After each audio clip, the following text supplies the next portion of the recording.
Good day, good day, good day, everyone. It's Peter Dunn, Pete the Planner, back from vacation.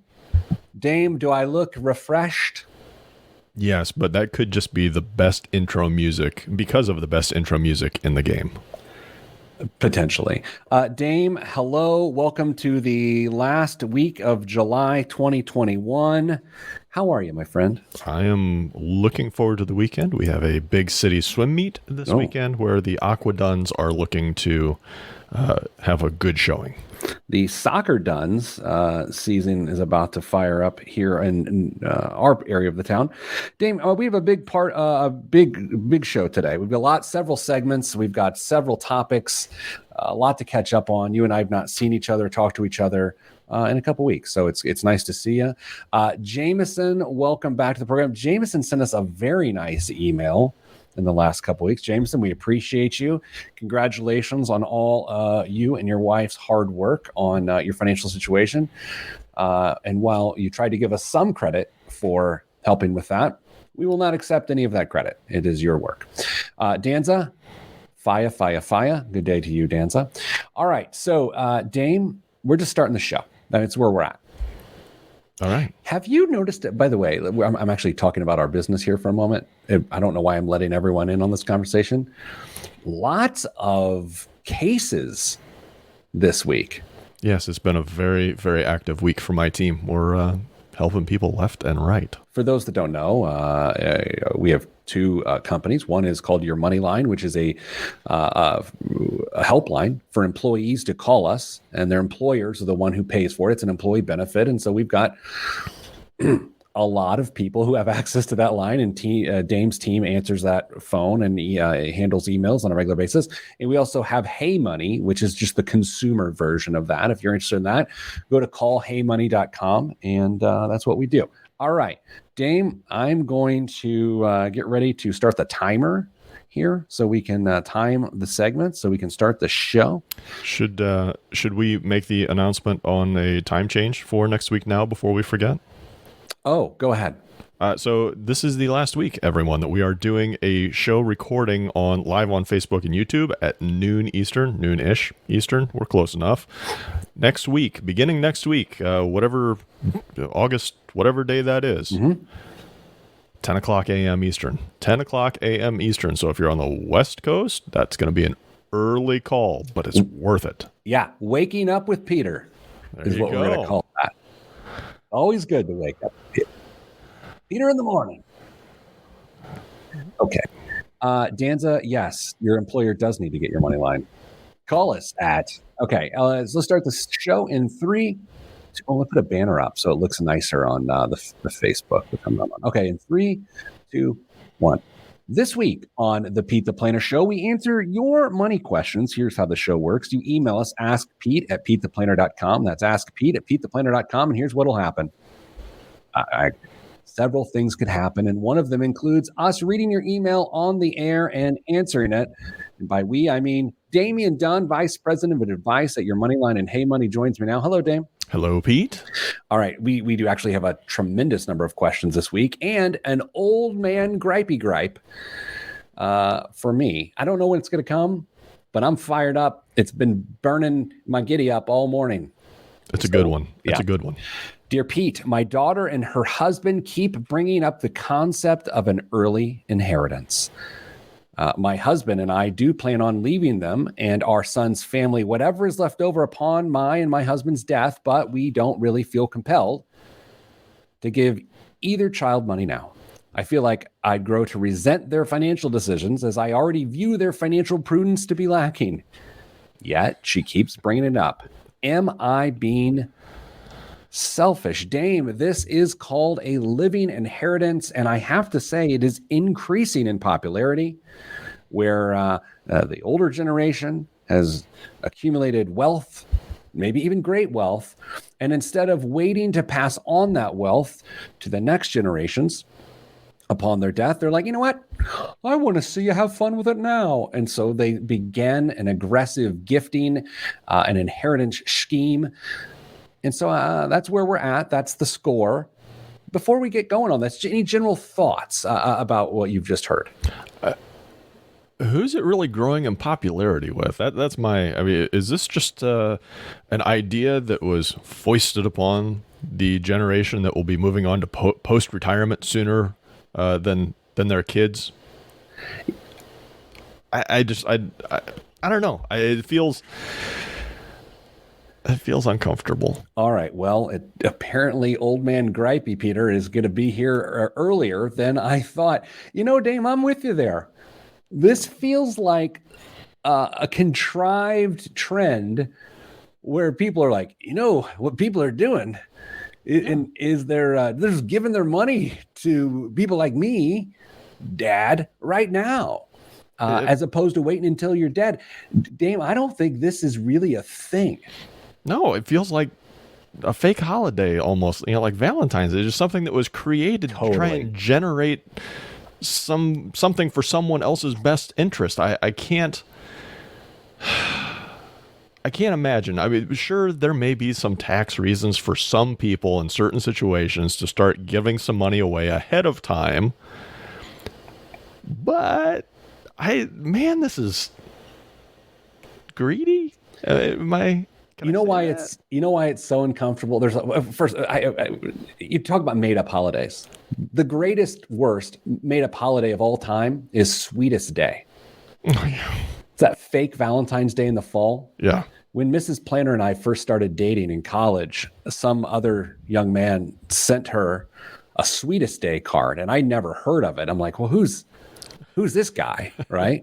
And I'm still upset. And by the way, just yesterday was Mrs. Planner and I's 21st wedding anniversary. So needless to say, keep your Sweetest Day card, right, Gary, or whatever the hell your name is. Okay, Dave, here's why this is so uncomfortable. It's uncomfortable because the lady's name is Mary from Alexandria, Virginia, who actually emailed us.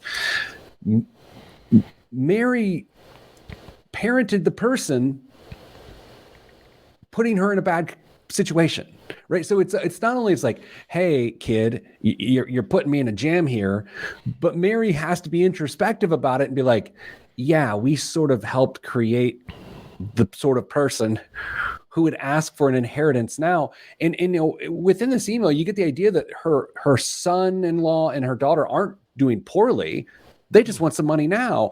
And if they aren't really good with their money now, then why would you give them money now?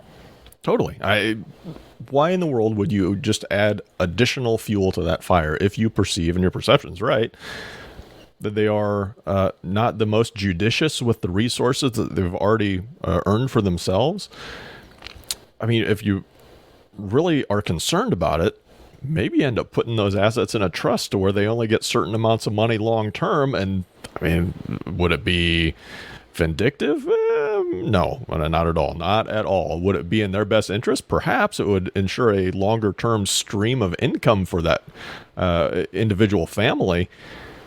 But holy smokes, thinking about asking your parents to start just handing over cash that you, for some reason, think you're going to get or entitled to is just not something I hope my kids ever do to me. So years ago, and this is how I answered the email in my column in USA Today this week. That's where this one is from. Years ago, Mrs. Planner gave me this article that she read about the mislabeling of millennials. Millennials are often called entitled, like they're an entitled generation. And this article went on, this essay said they are not entitled, they're expectant. And which in some ways is good and in some ways is bad. I don't view Mary's daughter as entitled. I view her as expectant. She just expects that that's what's going to happen. She doesn't necessarily feel entitled to it. She just has done the math. She says, my parents are older than me. My parents have done pretty well, and they are going to die, and I will likely still be alive. And naturally, the money will come to me. So I think this is an expectancy issue. I also think the longer Mary lets her consistently bring this up, The worst this is getting, she needs to slap it down when your kids are like, can we get a hedgehog? And you're like, no, we're not getting a hedgehog. What's wrong with you? Where do you even buy hedgehog food?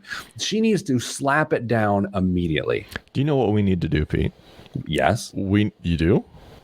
Dance? Where are we going with this?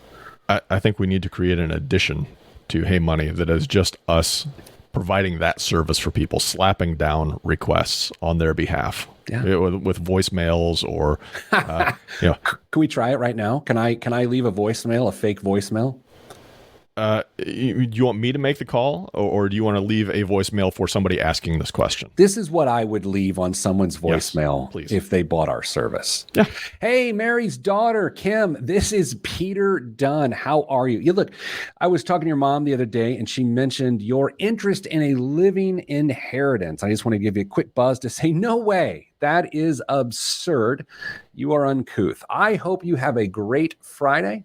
Wear a mask. Stay 6 feet apart from people and wash your hands. Kim, it's nice talking to you. Please don't call me. What do you think about that? Yeah, I might have added you'll have to do it the old-fashioned way and just wait for your mom to die to add maybe a little bit of guilt to that. But no, I think that was spot on. That is an ad right there if I've ever heard one. The other element to this that is worth actually a sort of a technical visit is that Mary would not be the first person in the world to overestimate her financial stability, meaning even if she thought this was a good idea, if living inheritances were a thing, couldn't you conceivably see parents doing it when they shouldn't and then compromising their own financial situation? Because then Mary's in the jam where in order for her money to work out, she has to die because she's run out of money. Yeah, I've seen arrangements where something very similar happened. Some of the people that got the inheritance early took it, but they had to sign an agreement that they would fund bills if the person that gave them the inheritance needed it in the future. That's a thing? I've seen it done once. Oof. Anyway, so there's the question. Living inheritance. Is it a trend? I don't think so. I think it's like when your kids tell you like, hey, all the kids at school are doing this. It's like, well, no, they aren't. You just want a hedgehog. All right, Dame, coming up after the break, a question about risk tolerance for really wealthy people who are getting older. That's what we're talking about next, right here on the Pete the Planner Show. I'm Pete the Planner. First segment back from vacation. That wasn't too shabby. I feel like we are getting our legs back. My voice isn't all the way back. I've got that cross-country flight voice going on. I just assumed it was all the rave dance parties you were at while you were gone. I consumed copious amounts of fermented grape juice last week. Wow. It was great. Mazel tov.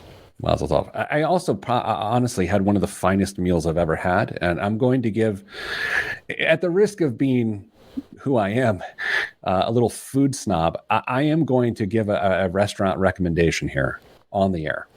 All right, let's hear it. Republique. It is in the La Brea section of LA, downtown. Well, not downtown, but in LA, La Brea. Unbelievable restaurant. One of the best I've ever had in my life. It was so great. I'll make sure to set a reservation there for later this week. I'm not sure you would like it, Dave. Although they did have a butter course. Did they have macaroni and cheese flavored ice cream? No, they didn't. Okay. I will let you know that I have received feedback from listeners that your take on macaroni and cheese ice cream is way out of line. Next segment. And I got to pull up the email. I know the podcast listeners love the behind the scenes Pete trying to find an email. I'm trying to figure out which one I want to read. Did you read them? I did. Do you like investment strategy or do you like investment strategy after retirement better?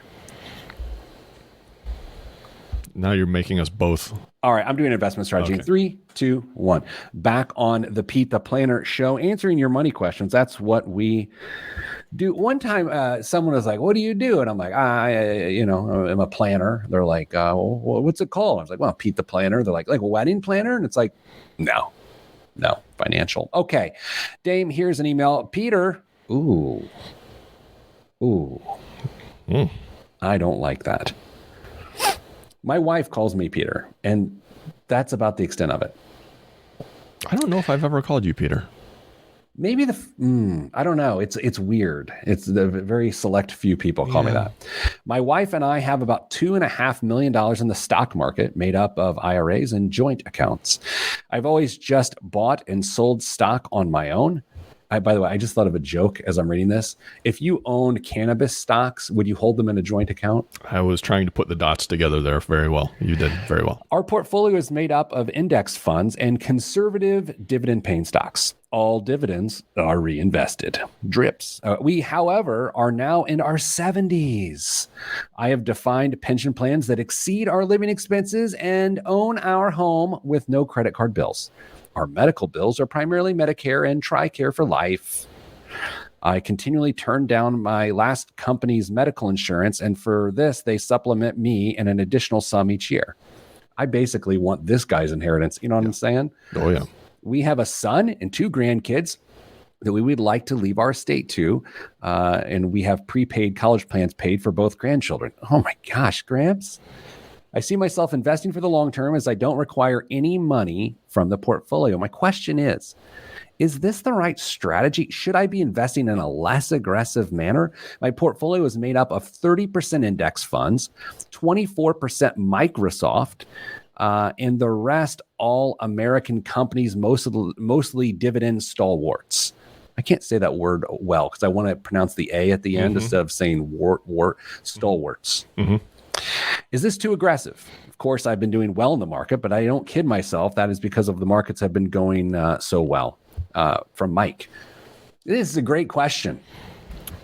I appreciate Mike's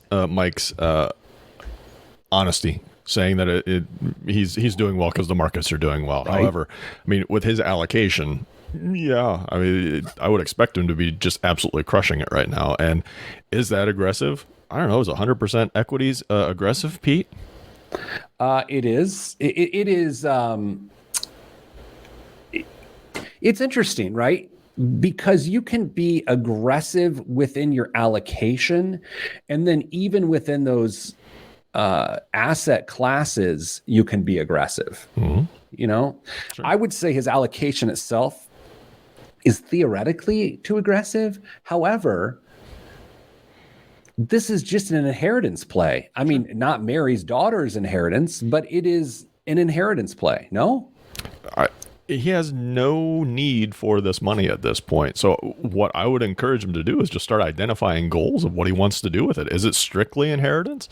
Is it charitable giving at some point? Does he want to endow some scholarship somewhere?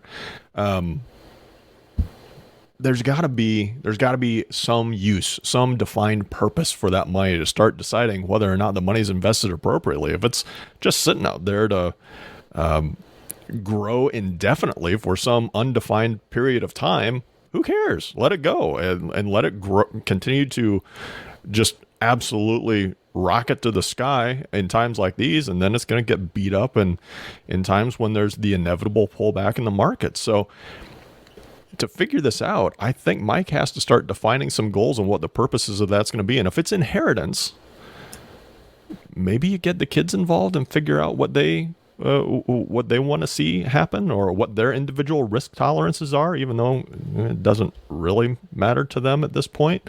What a great problem to have, though.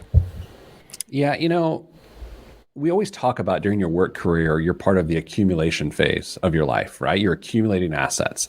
And then theoretically, second time I've said that word this segment, at retirement or at financial independence, then you enter what we call the distribution phase, right? Mm-hmm.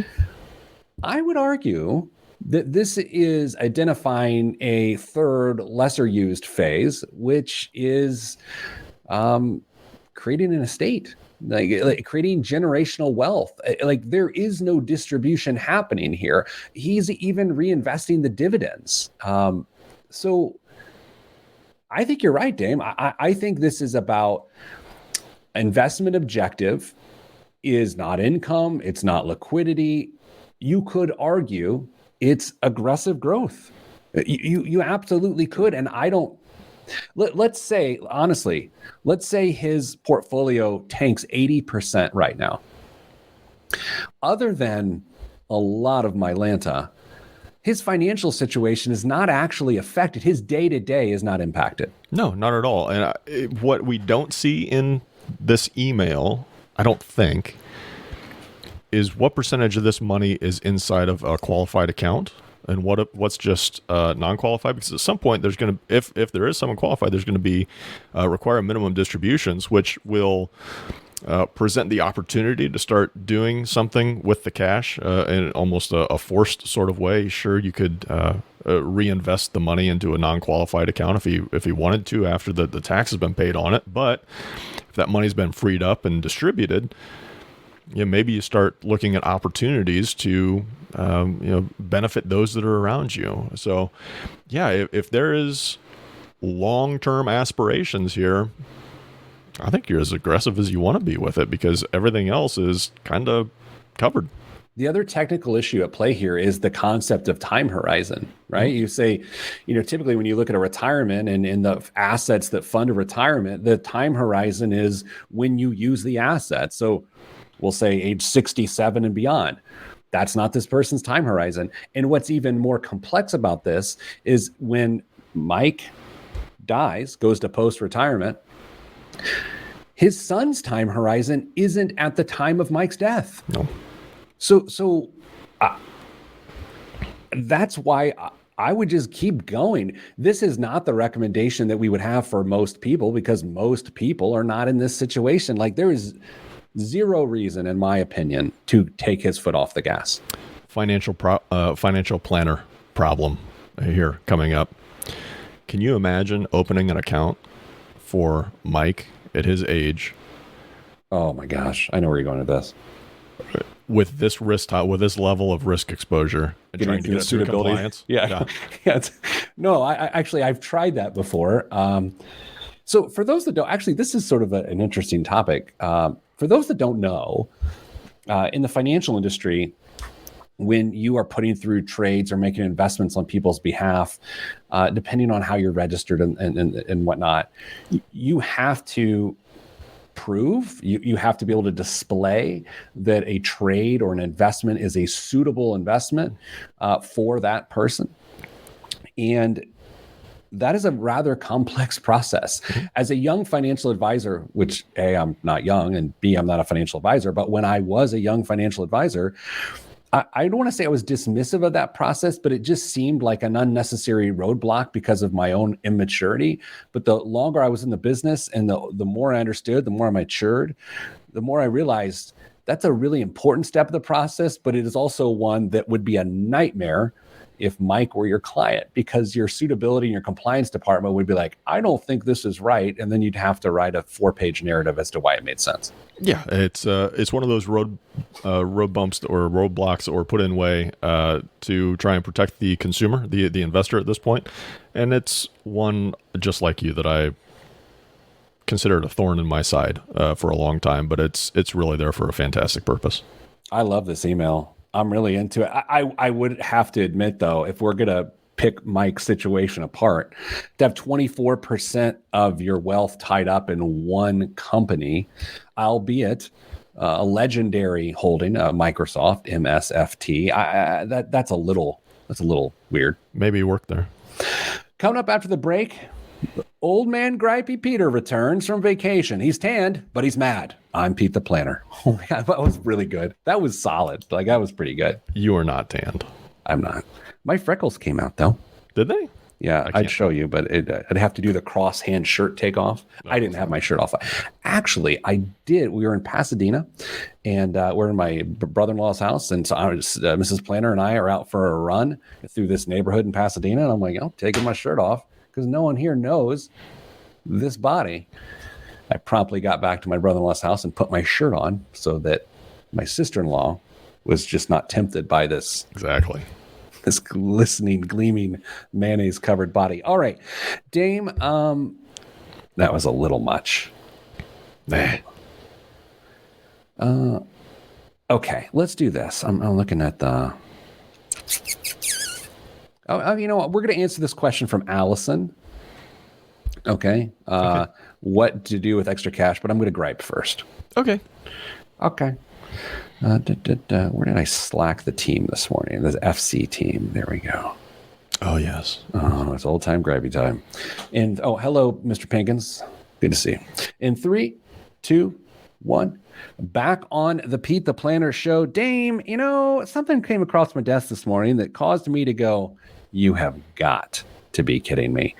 And that's why we're introducing, once again, everyone's favorite segment, Old Man Gripey Peter. And that's what's about to happen. Dame, we trust our finances and our lives to financial institutions from time to time, whether it be a mortgage company or a bank or a credit union or a financial advisor. And we hope that in good faith, they encourage us to do smart things. Now, you and I both know that that is not always the case, right? It is not always the case in a financial institution. So it's like we have accounts at Chase Bank, like Mrs. Planner and I do. From time to time, as you know, Chase will send me an email that says, you deserve that Maserati. Mm-hmm.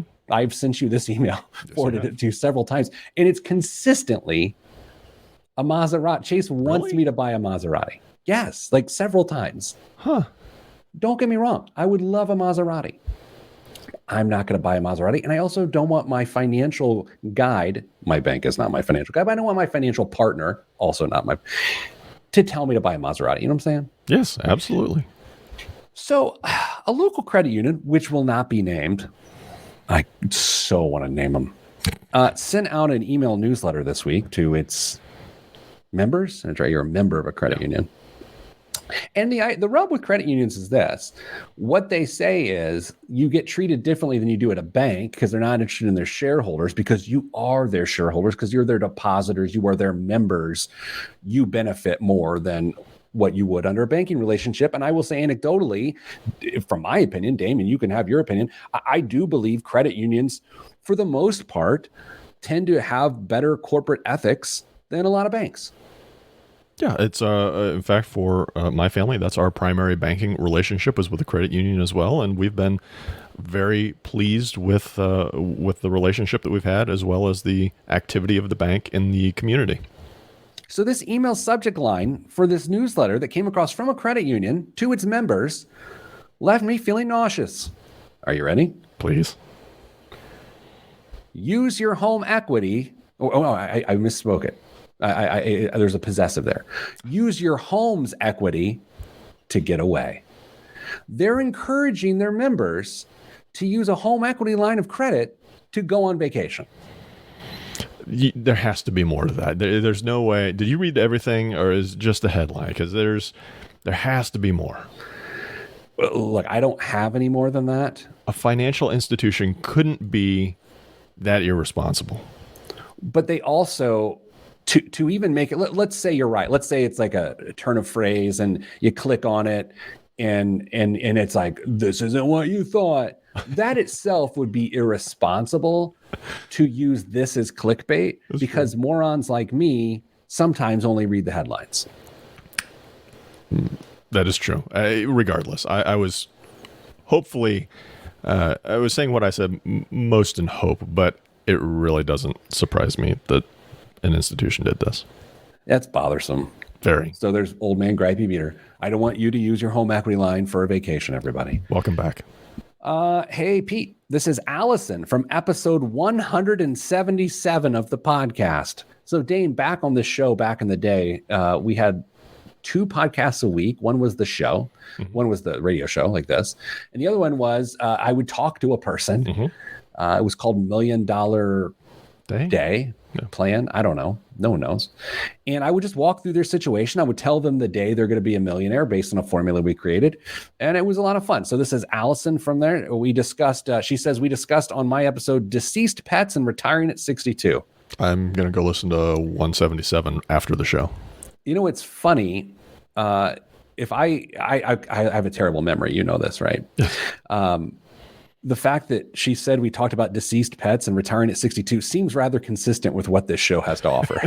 Yeah, no, it's not out of the realm of possibility. Absolutely not. Financially, things are going well. My investable assets have increased from $288,000 to approximately $575,000. The main advice you gave me was don't let my lifestyle increase as I got raises, etc. I've been trying to follow that advice. Also, it's rather consistent with what this program has to offer. I'm looking at paying off my house in the next year or so. That will free up about $15,000 a year for me. I currently max out my TSP. Well, that tells you about what this person does for a living. My catch-up contributions, and I throw about $1,500 a year into my Roth IRA. I would like to save more cash, so I have a larger cash cushion of up to $50,000, which would be a $30,000 increase. So this person has 20 grand set aside. Invest it into a newly opened brokerage account and max out my Roth IRA. What would you do with the $15,000? Max the Roth and divide the rest. Divide it equally amongst all three goals. Any other ideas? Thanks for your help, Allison. So, Dame, here are your choices for this extra $15,000. Put money in the Roth IRA, increase the cash account, or open a brokerage account. All right, what do you think? Option number one, increase the Roth or max the Roth. I think maxing the Roth is the right decision at this point. $20,000 in the cash cushion at this point is probably very adequate for an emergency fund, but I do not want to downplay the desire to have a larger pool of cash to pull on if it was ever needed in the future, especially if there may be other expenses coming up, like you want to pay for a car in cash or anything of that. But I think the long-term advantages to maxing out that Roth for a relatively small portion of the $15,000 that we're talking about should be priority number one for Allison. You and I have talked about a lot of financial topics over the years that we have known each other and worked together. And there's many times we've not talked about, but we just share a brain length. So I'm pretty sure that we agree on these. How often with that piece of advice you just gave, do you consider the fact that if she does the Roth, she could always just pull her deposits back out if she so needed? I mean, is that a consideration you make? It is in the back of my mind. I wouldn't necessarily encourage it for obvious reasons, but it's more accessible money. It's money that's saved for a long-term goal, but if the absolute worst happens, you need to go raid that cash for something, it's there. You can get those contributions back out and use it for whatever it needs to, and hopefully iron out whatever bumps you seem to be going over at that point. You would never call it a nice emergency fund by using a Roth IRA. However, it could be used that way, especially for someone who has all of their other stuff together. Yeah, I mean, it's a place that you could go to get some needed cash if you absolutely had to, but that's not the purpose of the account. Let's just be honest with it. It's a nice feature to be able to use if the time is ever present to use it, but let's try not to. I'm still stuck on the fact that on episode 177 of our podcast, I discussed deceased pets with someone. That really, like, when I read this email this week, I was like, yeah, I think I probably did. I mean, there's not a doubt in my mind you did. She didn't make that up. There's no way. Yeah. What a weirdo I am. Yeah. Yeah, this is interesting because when I read this email, what sort of sticks out to me is her post 59 and a half life will be very financially secure, right? I mean, from the TSP, she likely has a pension. Mm-hmm. Like she's good to go. And arguably, depending on when she retires or chooses to step away, it could be 55 or after. Sure. So I think what her situation calls for the most is flexibility. Like, and the Roth happens to be pretty darn flexible, even though we don't want people to get too flexible with it. It's pretty stinking flexible. The brokerage account isn't a bad idea. I do think she needs, like you said, to focus a little bit on getting a little bit more cash heavy. I think having $50,000 in an emergency fund heading into retirement years is a lot better than having $20,000. And I would say for some couples, and depending on where you live, I like that number closer to 100.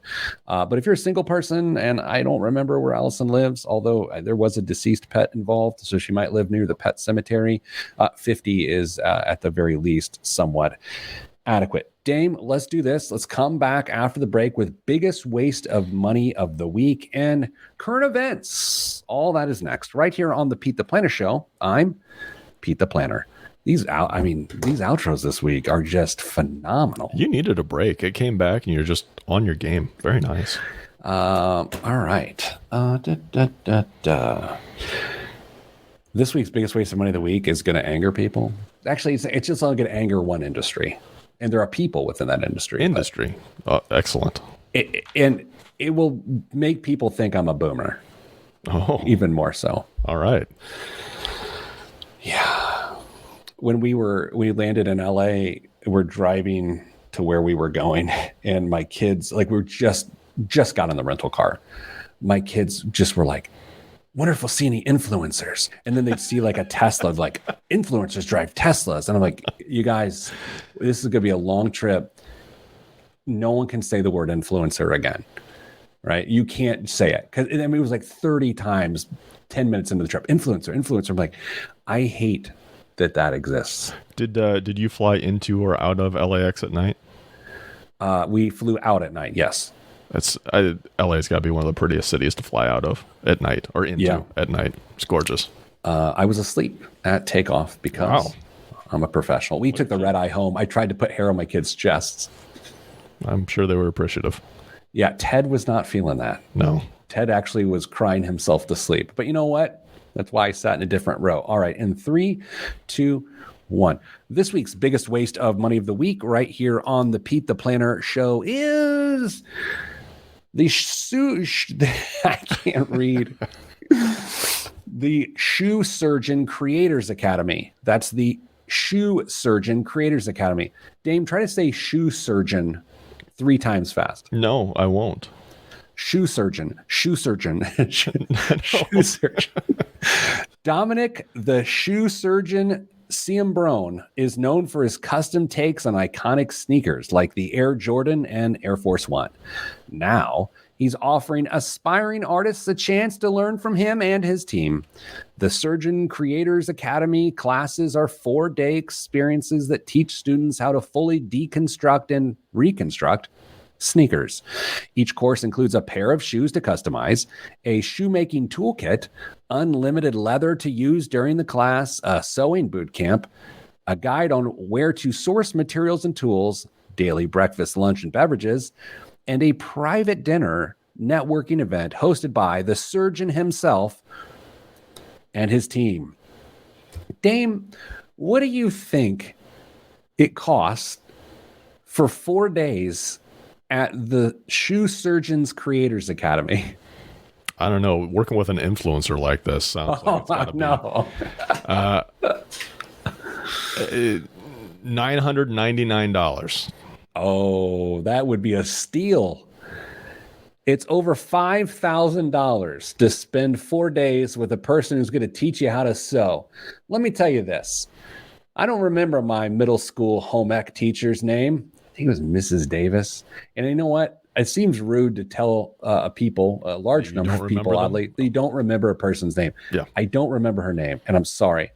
But she taught me how to sew, and it wasn't $5,000. In fact, I sewed a beautiful blue whale pillow, and I am very proud of that blue whale pillow.